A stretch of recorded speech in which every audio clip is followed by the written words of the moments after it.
y avait un homme qui s'était enrichi grâce au trafic de la drogue. Ses nombreux crimes concernaient essentiellement ses concurrents qu'il n'hésitait pas à tuer. Mais à chaque fois qu'il comparaissait au tribunal, il était toujours innocenté. Son secret ? Il avait un très bon avocat. Ce dernier était capable de convaincre n'importe quel jury de l'innocence de son client, quel que soit le crime dont il était accusé. Après chaque procès remporté, l'avocat exhortait son client d'abandonner ses crimes et de changer. Ce dernier rétorquait « Je te paie pour me défendre, pas pour me conseiller ». Un jour, il fit tuer un homme qui courtisait sa femme. La punition pour ce crime était la réclusion à perpétuité ou la condamnation à mort. Lorsque l'affaire fut appelée devant la cour, il appela son avocat qui, une fois de plus, convaincut le jury de l'innocence de son client. En effet, bien que l'affaire fût difficile et malgré de nombreux témoignages et de preuves, il gagna le procès et son client rentra chez lui tranquillement.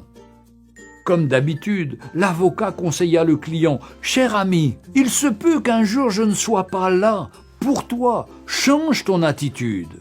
Et attention, je suis ton patron et non ton fils. Va donner tes conseils ailleurs, lui répondit son riche client avec orgueil.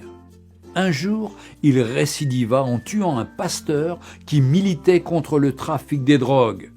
Mais quelque chose s'est passé, bien que l'affaire était difficile et très compliquée, mais il était tellement sûr de son avocat qu'il appela ses amis, ses parents, sa femme et ses enfants pour assister au procès afin de voir comment il va humilier les juges et le ministère public. Alors qu'il se rendait au tribunal, il appela son avocat. Ce dernier lui rassura qu'il était en route et qu'il arrivait déjà. La salle était pleine à craquer et on attendait l'entrée du juge pour le début du procès. Et lorsque l'huissier fit lever l'assistance pour l'entrée du juge président, le trafiquant de drogue fut glacé de constater que c'est son avocat qui est sur le siège du jugement en tant que juge président de la cour. Il n'était plus un avocat, mais un juge. Lorsqu'on annonça l'ouverture du procès, le juge leva la tête et dit « Hier, j'étais votre avocat, donc je me suis battu pour vous, même lorsque vous étiez coupable. Mais aujourd'hui, je suis un juge et mon jugement doit être équitable. » Les larmes aux yeux, l'homme riche supplia le juge, mais celui-ci lui répondit « Tu as eu ta chance lorsque je te donnais des conseils, mais tu ne m'as jamais écouté et tu n'as jamais changé de vie. Désormais, tu subiras la rigueur de la loi. » L'homme fut condamné à mort pour assassinat et trafic de drogue.